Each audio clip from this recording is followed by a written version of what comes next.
You're about to learn what the schools, the influencers, and the dojo posters won't tell you. Not because they don't know, but because most people aren't ready to hear it. Stick with me for the next few minutes, and I'll rewire the way you think about martial arts forever. This isn't a fluffy overview. This is a mental reset, the exact why behind every punch, every clinch, every choke, and how each major style trains a single thing better than any other. By the end of this intro, you'll be seeing karate, Muay Thai, BJJ, Taekwondo, not as separate hobbies, but as different tools in one ruthless toolbox. And once you see them that way, the gap between beginner and elite shrinks overnight. First, an uncomfortable truth: most people study martial arts the way they shop for clothes. They pick what looks cool, what their friend does, or what's on sale. That's why so many never improve. Real progress comes from understanding function before form. What does this style actually create in your body and mind? What kind of combat problems does it solve? If you choose a style because it looks cool, you'll get a look, and maybe a photo, but you won't get the survival mechanic under the skin. And survival mechanics are what we study here. Second, there's a hidden architecture that ties all styles together. Every martial art optimizes three variables: range, control, and damage. Range is how far you engage. Kicks are long range, clinches are close range. Control is how you dominate the other person's movement. Think grips, clinches, balance breaking. Damage is what actually ends the conflict: strikes, submissions, or positional suffocation. The masters of each style don't just teach techniques, they teach a favored point on this triangle. Karate pushes range and precision. Muay Thai bulldozes damage and range with knees and elbows. BJJ sacrifices raw striking for absolute control and submission. Taekwondo specializes in explosive range and speed. When you understand that triangle, each drill stops feeling like a random ritual and starts to reveal its tactical purpose. Third, repetition alone is lazy. Repetition with intention is what breaks you into a new level. The majority of students hit the bag, count reps, and call it a day. Real training is deliberately selecting one tiny variable: timing, angle, weight distribution, breathing, and forcing your nervous system to adapt to that single change until it's automatic. That's how muscle memory becomes strategy. That's how someone who trains smart in 12 months can outperform someone who trains hard for 5 years. Fourth, the mental conditioning each art produces is its secret weapon. Karate teaches a calm, focused trigger, small emotional input, huge technical output. Muay Thai builds a tolerance for pressure and pain. It remaps fear into forward motion. BJJ rewires humility into confidence. You learn to lose with grace, because every loss teaches a loophole. Taekwondo cultivates explosive decisiveness, a flick of the foot that ends in decision. If you want to be more than a collection of moves, pick a style that sculpts the mental shape you need. Finally, this is the promise I'll keep for you in this video. I'm not just going to describe each art. I'm going to strip each style down to 3 clear, usable truths you can apply this week. You'll walk away knowing what each art is best at, where it fails, and how to combine their strengths so you stop training like a tourist and start training like someone who will never be caught off guard again. So before we jump into the details, decide right now that you won't be content with surface-level answers. I want you to listen for the one insight that changes how you train, then use it immediately. Because knowledge left idle becomes delusion. Ready? Let's dismantle the myths and reassemble the truth about karate, Muay Thai, BJJ, and Taekwondo. One cold, useful concept at a time. 1. Karate, the illusion of simplicity. Karate is the style that outsiders often dismiss as just punching and kicking in lines, and that's the trap. You see, karate isn't about throwing hands wildly. It's about compressing violence into minimal motion. The power of karate lies in efficiency, the ability to take a raw, chaotic street fight and reduce it to sharp, surgical strikes that don't waste energy. Karate trains what most fighters ignore: discipline of distance and timing. Imagine this. In a fight, the person who controls distance controls reality. If you can strike from just outside their reach while staying untouchable, you've already won before the damage is done. That's karate's obsession. The chambered punches, the rigid stances, they aren't outdated rituals. They're engineering tools to train explosive, linear speed. Another overlooked truth: karate creates psychological dominance. When a karateka stands calmly, waiting, then suddenly blitzes forward with speed, your eyes can't track, your brain panics. That hesitation, even for half a second, is the window where a fight ends. Most fighters underestimate this calm then explode rhythm until they're eating a reverse punch to the gut. And here's the manipulative part. If you think karate is old-fashioned, you've already fallen for the illusion. Karate isn't flashy, but that's why it works. The style doesn't chase coolness, it chases finishing efficiency.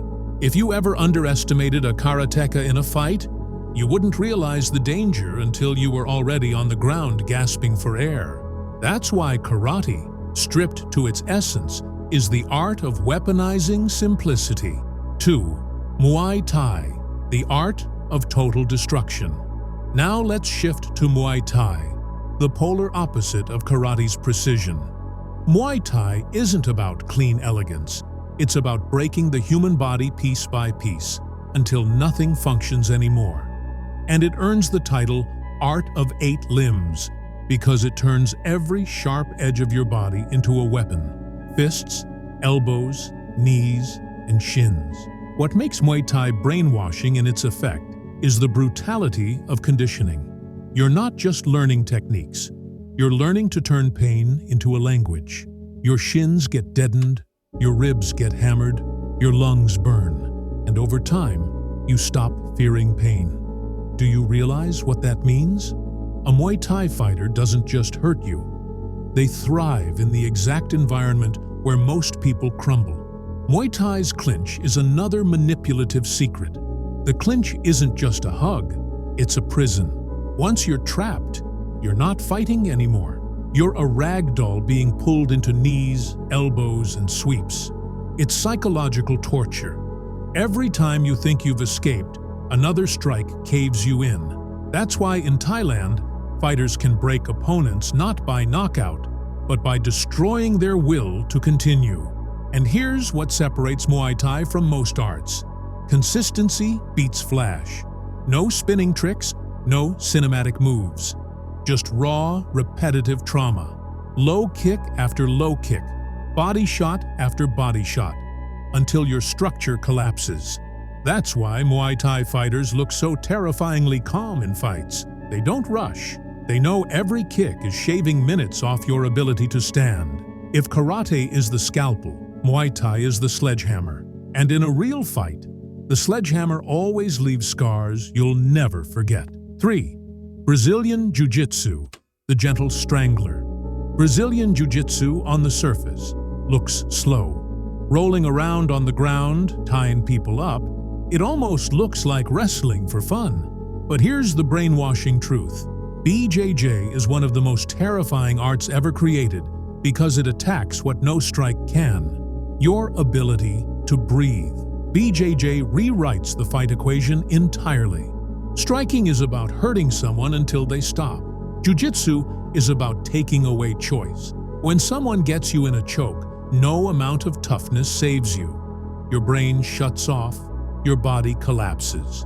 The gentle art isn't gentle at all. It's gentle for the person applying it, not the one drowning in their own panic. What makes BJJ manipulative is the illusion of safety. When you're in someone's guard or wrapped up in a hold, it doesn't feel deadly, until suddenly it is. That's the beauty. The danger escalates invisibly. 1 second you think you're safe, the next second you're tapping or passing out. No other art forces this much psychological humility. And here's where BJJ destroys egos. Size doesn't matter nearly as much. A smaller, skilled grappler can dismantle someone twice their size because leverage and angles beat brute force.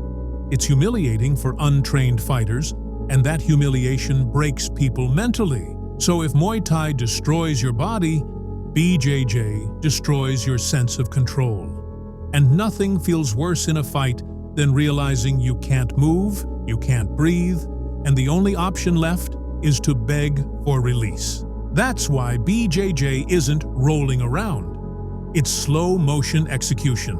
4. Taekwondo, the sniper rifle of martial arts. Finally, Taekwondo. This is the style everyone recognizes for flashy kicks and Olympic competitions. But if you look deeper, you realize Taekwondo isn't just a sport.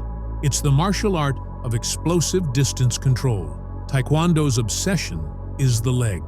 Where boxers jab with their hands, Taekwondo fighters jab with their feet, but at double or triple the reach. That's why in real exchanges, Taekwondo practitioners feel like snipers. They hit you from a range you can't touch, then vanish before you even blink. The manipulation comes in the psychological pressure of speed. A well-trained Taekwondo fighter can fire off multiple kicks in a second, mixing high and low targets. Your brain simply can't keep up with that input. You're defending one kick, and suddenly another is smashing into your ribs or face. That sensory overload breaks fighters mentally before it breaks them physically. What people overlook is how Taekwondo builds unconscious explosiveness.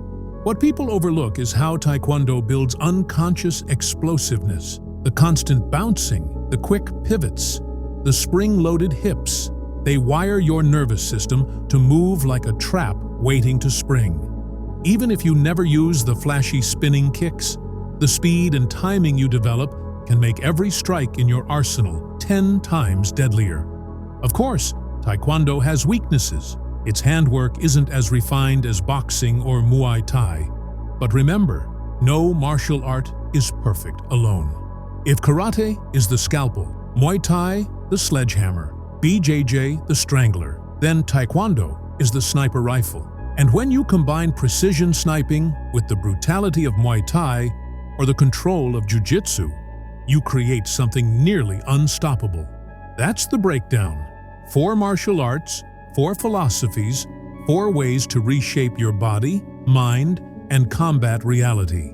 Each one solves a different problem in the fight equation. And if you want to become truly untouchable, you don't pick one. You understand all 4, and you steal what works. And here's the real kicker. After hearing all of this, you're probably already trying to pick a winner. Which one is the best? But here's the truth I'll leave you with. There is no best martial art. That's the lie people keep feeding themselves to feel secure. The real answer is uncomfortable. The best martial art is the one you're least prepared to face. If you've never been kicked in the legs, Muay Thai will break you. If you've never been choked, BJJ will drown you. If you've never seen speed like Taekwondo, you'll freeze. And if you think karate is outdated, one sharp reverse punch will prove you wrong. So here's what I want from you. Drop it in the comments. Which style do you believe dominates in a real fight? And why? Don't just name your favorite. I want you to defend it. Convince me. Because this isn't just about who's right, it's about forcing yourself to actually think about combat, instead of parroting myths. And if you disagree with me, even better, argue it out. Because the real growth comes not from blindly worshiping your style, but from being challenged by someone who sees it differently. So go ahead. Karate, Muay Thai, BJJ, or Taekwondo. Which one wins?